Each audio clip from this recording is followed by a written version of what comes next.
નમસ્કાર મિત્રો, સ્વાગત છે તમારું મારી ચેનલ બીકે ડિજિટલ ટેકમાં. આજે આપણે ગ્રેજ્યુએશન કમ્પ્લીટ હોય તેવા ઉમેદવારો માટે બેંક ઓફ બરોડામાં ભરતી બહાર પાડવામાં આવેલ છે એના વિશે વાત કરવાના છીએ.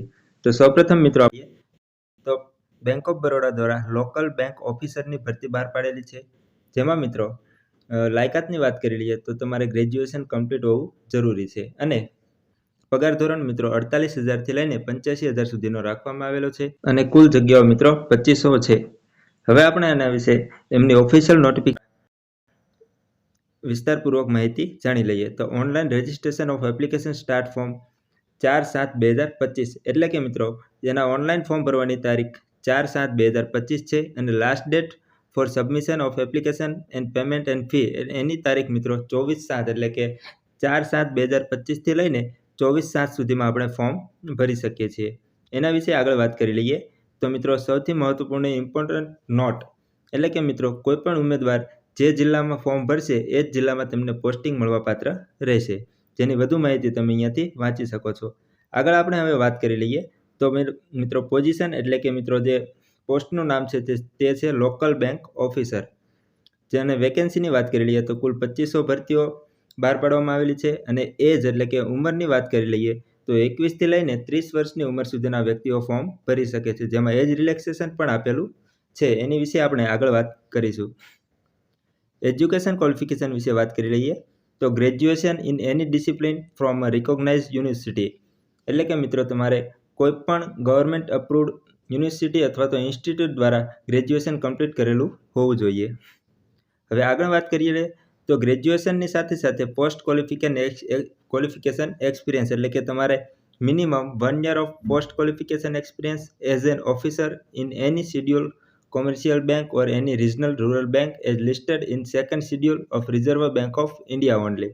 એટલે કે મિત્રો તમારે 1 વર્ષનો કોઈ પણ બેંકમાં બેન્કિંગનો લગતો અનુભવ હોવો જરૂરી છે, જેમાં મિત્રો experience in NBFCs, corporative banks, payment bank, small finance bank or fintech will not be considered. એટલે કે મિત્રો કોઈ પણ કોઓપરેટિવ બેંક હોય, પેમેન્ટ બેંક હોય અથવા તો સ્મોલ ફાઇનાન્સ બેંક હોય એનો અનુભવ પણ આમાં ગણવામાં આવશે નહીં. એટલે કે RBI એટલે કે રિઝર્વ બેંક ઓફ ઇન્ડિયા દ્વારા જે બેંકો લિસ્ટેડ કરેલી છે એ જ બેંકોનો અનુભવ તમારે ગણવાનો રહેશે. અને લેંગ્વેજ પ્રોફિશિયન્સી એટલે કે મિત્રો તમારે લોકલ લેંગ્વેજ તમને આવડવી જોઈએ. હવે મિત્રો જગ્યાઓની વિશે વાત કરી લઈએ તો કુલ 2500 જગ્યાઓ માટે ભરતી બહાર પાડવામાં આવી છે, જેમાં ઓલ ઇન્ડિયામાં અલગ અલગ રાજ્યોમાં અલગ અલગ વેકેન્સી બહાર પાડવામાં આવેલી છે.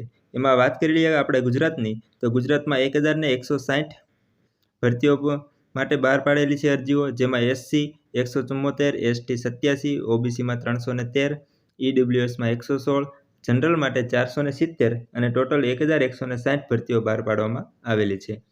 હવે મિત્રો આપણે આગળ જોઈએ તો મિત્રો જે એજ રિલેક્સેશન એટલે કે કુલ વય મર્યાદા 21 વર્ષથી લઈને 30 વર્ષ માટે કોઈ પણ ઉમેદવાર ફોર્મ ભરી શકે છે. જેમાં એજ રિલેક્સેશનની વાત કરી લઈએ તો SC ઉમેદવાર હોય તેમને 5 વર્ષ, ST માટે 5 વર્ષ અને OBC એટલે કે નોન ક્રિમિનલ જે ધરાવતા હોય તેવા તમામ ઉમેદવારો માટે 3 વર્ષનો એજ રિલેક્સેશન રાખવામાં આવેલો છે. અને એક્સપિરિયન્સ આપણે ઉપર જોયું એ રીતે કે એક્સપિરિયન્સ પણ તમારે ફરજિયાત છે, જેમાં 1 વર્ષનો કોઈ પણ બેન્કિંગને લગતો અનુભવ હોવો જરૂરી છે. એપ્લિકેશન ફી એટલે કે મિત્રો આપણે ચલણ વિશે વાત કરી લઈએ તો 850 ઇન્ક્લુઝિવ ઓફ GST જે OBC અને જનરલ અને EWS કેન્ડિડેટ માટે 850 રૂપિયા ફી રાખવામાં આવેલી છે અને ST, SC, PWD અને એક્સ સર્વિસમેન અથવા તો મહિલાઓ માટે 175 રૂપિયા ફી રાખવામાં આવેલી છે. લોકેશન ઓફ પોસ્ટિંગ જે આપણે વાત કરી એ રીતે કે તમે જે કોઈ પણ જિલ્લામાં ફોર્મ ભરશો એ જિલ્લામાં તમને પોસ્ટિંગ મળવાપાત્ર રહેશે. અને પે સ્કેલની વાત કરી લઈએ તો 48,480 રૂપિયા તમારું સ્ટાર્ટિંગ પગાર રહેશે. એ પછી એમના નિયમ મુજબ પગાર આગળ વધી શકે છે. અને ખૂબ જ મહત્વપૂર્ણની માહિતી આપણે જોઈ લઈએ તો જે કોઈ પણ ઉમેદવાર આમાં બેંક ઓફ બરોડામાં LBO લોકલ બેંક ઓફિસર માટે ફોર્મ ભરવા માંગતા હોય તેમની ક્રેડિટ હિસ્ટ્રી એટલે કે મિત્રો તમારો ક્રેડિટ સ્કોર 680 હોવો જરૂરી છે. આગળ આપણે વાત કરી લઈએ તો સિલેક્શન પ્રોસેસની મિત્રો આપણે વાત કરીશું. તો સિલેક્શન પ્રોસેસમાં તમારે ફક્ત ને ફક્ત એક ઓનલાઈન એક્ઝામ દેવાની રહે છે, જેની આપણે વાત કરી લઈએ. તો એમાં ઓનલાઈન ટેસ્ટમાં મિત્રો આપણે જેનો જે અભ્યાસક્રમ છે એના વિશે વાત કરી લઈએ. તો ઇંગ્લિશ લેંગ્વેજના 30 પ્રશ્નો, બેન્કિંગ નોલેજના 30 પ્રશ્નો, જનરલ નોલેજ અથવા અવેરનેસના 30 પ્રશ્નો અને રિઝનિંગ માટેના પણ 30 પ્રશ્નો, એવી રીતે કુલ 120 માર્ક માટેના તમારા ઓનલાઈન ટેસ્ટ લેવામાં આવશે, જેનો સમયગાળો મિત્રો 2 કલાક રાખવામાં આવેલો છે, એટલે કે 120 મિનિટ તમને આપવામાં આવશે. અને બીજી એક મહત્વપૂર્ણ વાત વિશે વાત કરી લઈએ. The minimum qualification mark percentage of mark in each of the section would be 40% for general and EWS category. એટલે કે જે ઉમેદવારો જનરલ અને EWSમાં આવતા હોય તેમને દરેક સેક્શનમાં, એટલે કે ઇંગ્લિશમાં, બેન્કિંગ નોલેજમાં, જનરલ અવેરનેસમાં અને રિઝનિંગમાં 40% ઉપર માર્ક આવવા જરૂરી છે. એવી જ રીતે જનરલ અને EWS કેટેગરી સિવાયની તમામ કેટેગરીઓ માટે 35% માર્ક લાવવા ફરજિયાત છે. હવે આપણે મિત્રો આગળ વાત કરીએ.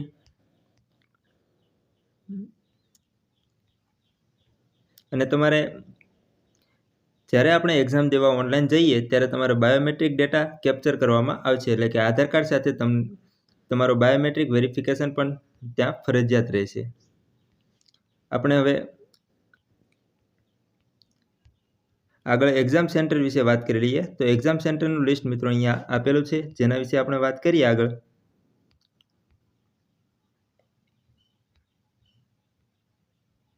એક્ઝામ સેન્ટર પહેલાં મિત્રો આપણે એક જરૂરી ડોક્યુમેન્ટ્સ વિશે વાત કરી લઈએ કે ફોર્મ ભરતી વખતે આપણે કયા કયા ડોક્યુમેન્ટની જરૂર પડશે.